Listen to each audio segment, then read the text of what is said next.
Bonjour à tous, mon nom est François Letarte et bienvenue sur ma chaîne JDR-D30, une chaîne consacrée aux jeux de rôle sur table. Une vie de rôliste, ça va être la réponse au RPG Week, saison 2, je pense, épisode 34. Les trucs pour apprendre un jeu de rôle qui a une certaine complexité, ou en tout cas, c'est de même que j'ai compris la question. Bruno demande ça. Bruno semble dire qu'il aime les jeux, c'est ainsi un peu plus simple, qu'il y a peu de pages à apprendre pour qu'on puisse s'installer puis jouer rapidement. Mais mettons qu'on tombe sur un livre plus volumineux. De quelle façon on peut apprendre ce jeu de rôle-là? Euh, j'ai différents trucs. Premièrement, il faut que ça te tente. C'est sûr que tu peux pas embarquer dans un jeu de rôle de même s'il te tente pas. C'est sûr, parce que ça va plus paraître comme des devoirs que du plaisir. Là. Donc, c'est important que ce jeu de rôle-là te tente. Je dirais que les jeux que j'ai dans ma collection, les plus gros, c'est parce que, à quelque part, ils me tentent. Euh, l'autre affaire, l'autre truc, en fait, c'est plus comme un état d'esprit à avoir par rapport à ces jeux-là. Il faut avoir un certain lâcher-prise sur à quel point on maîtrise les règles. Il y a ce qu'on appelle la courbe d'apprentissage, qui se trouve être de quoi dans le fond, qui s'améliore avec la pratique. Dans le fond, la pratique, c'est un peu le mot magique ici. Faut pratiquer le jeu. Il faut pratiquer le jeu. Il faut accepter qu'on va peut-être le pratiquer quelques fois, qu'on va peut-être s'enfarger dans des règles une couple de fois. Faire en sorte d'être honnête avec ses joueurs en disant que oui, ça se peut qu'on se tombe sur des règles.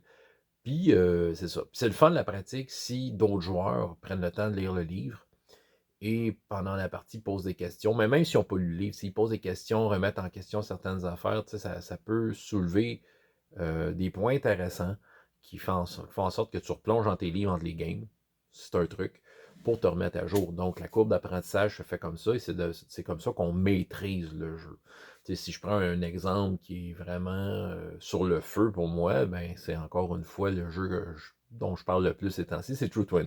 Attendez, j'ai le livre ici quelque part. True 20. True 20 me tentait. Déjà en partant, déjà, il répondait à ce critère-là. Pour ce qui est de la pratique, ben, je m'en attendais un peu. Ce jeu-là est plus complexe que les jeux que je faisais depuis un certain temps. Donc, je m'attendais à plus de complexité. Même si j'ai pris bien le temps de le lire avant. Euh, dans les premières parties, je m'enfargeais, puis il y a des trucs que je faisais un peu à l'envers. Même quand j'ai tout enregistré, les parties de True 20 que j'ai fait quand je réécoute les premières, des fois je griche des dents aujourd'hui, je me dis, oh tabarnouche, non, j'avais pas compris cette règle-là. J'ai compris par après. Je me souviens d'un one-shot, j'ai fait une couple d'années. D'ailleurs, la première fois que j'ai fait du RPGS, là, c'était avec True 20. Puis là, c'est encore pire, mais c'est correct. On a eu du fun. On a quand même eu un beau résultat. Malgré que c'est un jeu qui est un peu plus complexe. Un autre truc, je pense, c'est d'essayer de voir comment le livre est organisé. OK? Parce que des fois, les règles que tu as besoin, euh, tu as besoin de comprendre les bases. Puis les bases, des fois, ça se résume en quelques pages. OK? Un livre bien organisé, ça aide beaucoup. Un livre avec un index, qui a des références, qui a des bons exemples, c'est ça. J'ai le goût peut-être juste de aller dans des livres OK, comme All for One, Régime diabolique, qui est devenu avec la pratique un de mes jeux préférés de tous les temps.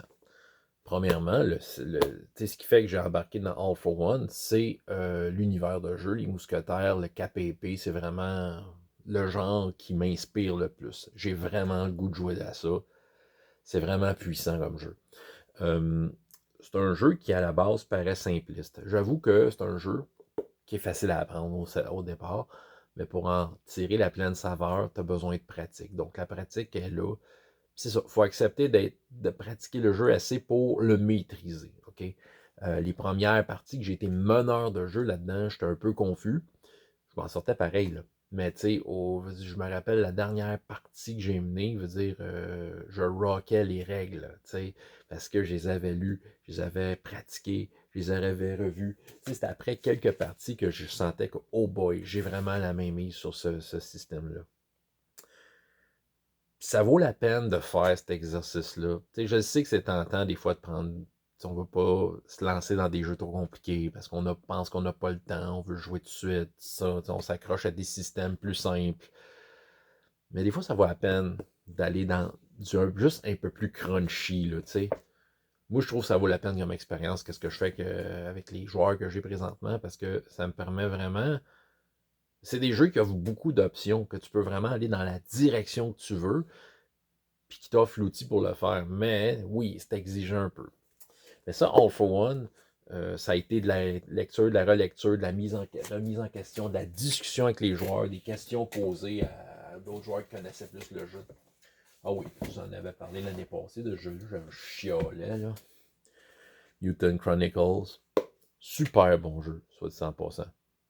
Ce jeu-là est excellent. Je veux dire, c'est le système 2D20 de Modifius.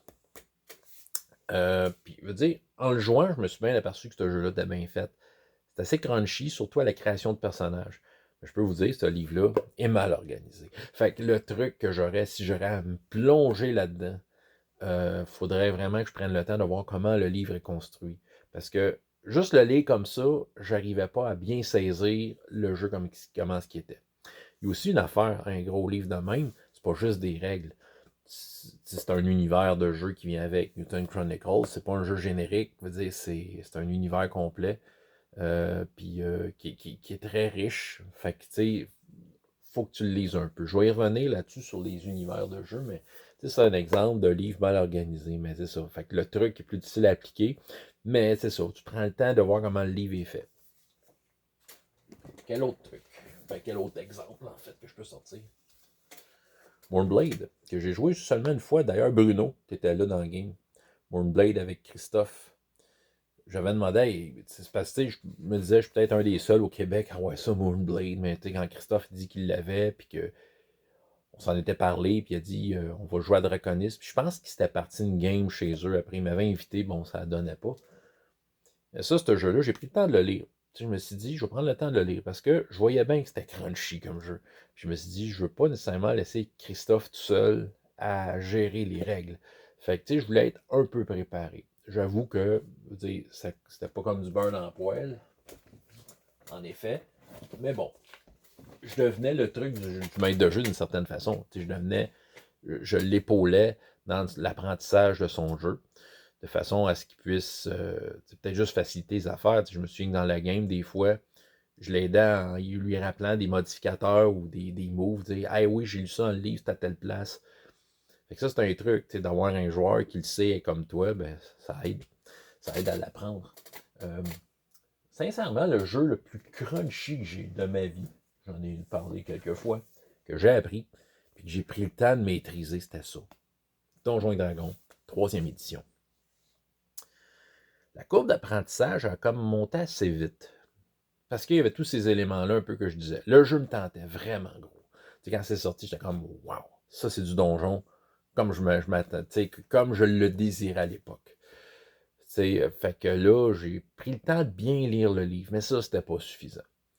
C'est sûr qu'en prenant bien le temps de lire le livre, des fois, le livre fait référence à des trucs à droite, à gauche qui ont été mentionnés. Fait qu'à un moment donné, tu viens qu'à savoir comment il est organisé, le livre. Donc, l'organisation du livre te permet de mieux te retrouver. L'index était quand même bien fait. Puis, étant donné que c'était la grosse mode de l'époque, un peu comme les jeux populaires encore aujourd'hui, là, tu prends les 5e édition, tu as vraiment beaucoup de gens qui peuvent t'aider. Fait que c'est ça. Fait que moi, on avait vraiment comme une communauté. Je n'avais même pas besoin d'aller sur Internet. Tout le monde que je connaissais de la vraie vie, qui faisait du jeu de rôle, jouait à ça à ce moment-là. Fait que, on s'en parlait. Fait que ça, tout ça faisait en sorte même quand on jouait pas, on discutait ensemble, puis on se remettait en question, on allait plonger dans le livre. Puis, c'est ça, puis en jeu, on expérimentait. Puis ma courbe d'apprentissage a été assez vite parce que pendant au moins un an, là, mettons ma grosse période, ça a été un an intensif que j'avais 4 parties de ça par semaine, autant maître de jeu que joueur. En fait, je pense que j'en avais 3 de donjon puis une de Star Wars D20, qui était sur bien les points identiques. Là. Donc, c'est ça. Fait que, la courbe d'apprentissage est là. On était persévérant. C'est ça, c'est pas se décourager après un one-shot, dire c'est trop difficile. Non, non, regarde, le jeu te tente. À moins que le jeu te tente pas, là. Mais le jeu me tentait. Je me dis, ça vaut la peine. Puis, je le regrette pas parce que je suis allé. Il y a encore des choses, à mon avis, que j'ai à découvrir dans ce jeu-là. J'ai quand même été loin. Je suis pas sûr que je vais y revenir un jour, là, mais quand même, j'ai senti que j'avais de quoi aller chercher là. Puis j'ai réussi à le chercher juste parce que j'ai été persévérant, puis que j'avais des joueurs aussi qui m'aidaient là-dedans, avec lesquels j'échangeais, puis qu'on se posait des questions, puis c'est ça, tu sais, ça fait partie du truc. Donc l'organisation, un bon index.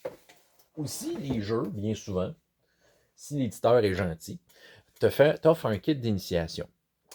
Certains sont gratuits, évidemment. D'autres, ça peut être des boîtes d'introduction que tu achètes. Je pense que si le jeu, tu as envie de te lancer dedans parce qu'il t'appelle, ça vaut peut-être la peine, tu sais.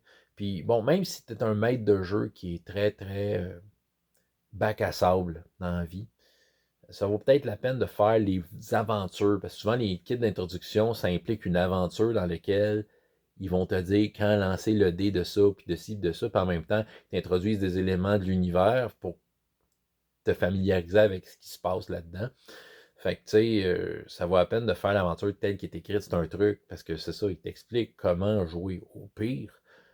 Ton groupe de joueurs que tu as intéressé à ton projet de jouer ce jeu-là, tu leur dis, ben on fait ce one-shot-là, cette séance unique-là avec les pré-tirés de la boîte, puis go, on passe au travers. Comme ça, on a une idée. Comme ça, on arrive avec nos propres idées. Là, on part bac à sable si on veut, mais au moins, on y a touché. T'sais. Fait que, tu sais, c'est comme un genre de séance de pratique, tu sais, puis c'est correct. C'est correct, tu sais, ça permet de jouer. C'est de voir le jeu de l'aspect plus jeu, tu sais, c'est ça, de voir le jeu plus de son côté jeu, comment est-ce qu'il fonctionne, puis tout ça. Fait que des fois, c'est juste de se plier peut-être à la première recette qu'il te propose pour ensuite l'adapter à ta sauce quand tu veux après. Ouais. Fait que les kits d'introduction, j'aime bien ça. Euh, ouais, ça peut être une bonne affaire. Qu'est-ce que je veux dire? Ben, les univers de jeu aussi peuvent faire partie un peu du crunch. Des fois, ce qui fait que le volume est gros, c'est un univers qui est complet, qui est riche. Euh, c'est sûr, si on y va avec des licences qu'on connaît déjà, Seigneur des Anneaux, euh, Star Wars, tu sais, OK, les deux grosses franchises les plus connues dans le genre, là, mettons. Là. Écoute, Star Wars, t'as le livre de base, là. Théoriquement, tu as tout ce qu'il faut. Parce que le restant, euh, ben, c'est un jeu que, quand tu l'as compris, c'est très facile d'adapter à peu près n'importe quoi, puis d'y mettre les chiffres que tu as besoin sans trop chercher. Tu as juste à aller sur Internet chercher des infos sur ce que tu veux. Tu as juste à écouter les films puis prendre des idées. C'est le fun d'avoir un paquet de sourcebook, mais si tu n'as pas le temps de lire, non, c'est pas nécessaire. Vas-y avec ton imagination, puis de ce que tu connais, puis de ce que tu as envie de communiquer de cet univers-là, de Star Wars. Le Seigneur des Anneaux, c'est pareil. Il veut dire, j'ai eu un meneur de jeu qui jouait au jeu de rôle des Terres du Milieu, donc l'espèce de petit cousin de Rollmaster des années 80. Puis il y avait à peu près pas de sourcebook, il y avait le livre de base, puis tu sais, le gars avait tellement lu le roman, il avait lu une couple de fois que il allait au feeling par rapport à comment il aimait le roman, puis c'est ça qu'il nous communiquait à travers le jeu. Hein. Fait que ça, c'est un truc, le setting, il allait avec quelque chose qu'il connaissait, puis qui était assez solide. Sinon, euh, les différents univers de jeu, c'est sûr qu'il y a un truc un peu vieux comme le monde par rapport à Donjon, mais c'est de partir petit, tu sais. Si tu pars avec l'idée de faire une méga campagne, tu pars à zéro avec un jeu que tu apprends, faire une méga campagne qui va sauver l'univers, là,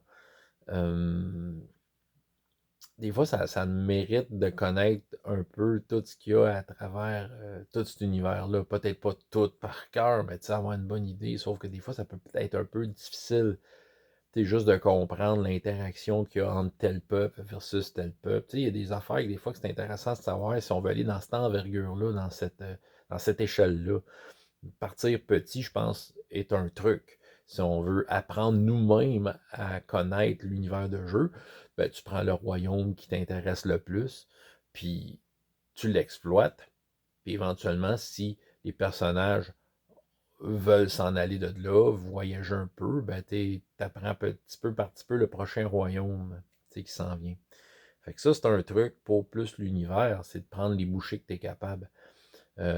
Puis des marchés, puis d'être honnête avec toi-même. Tu sais, tu peux pas justement tout retenir. Bruno, tu le mentionnais, c'est impossible. Tu sais, on peut pas, comme qu'il disait, tu retiens pas les numéros de téléphone de tes amis par cœur. Tu imagines retenir des règles d'un jeu.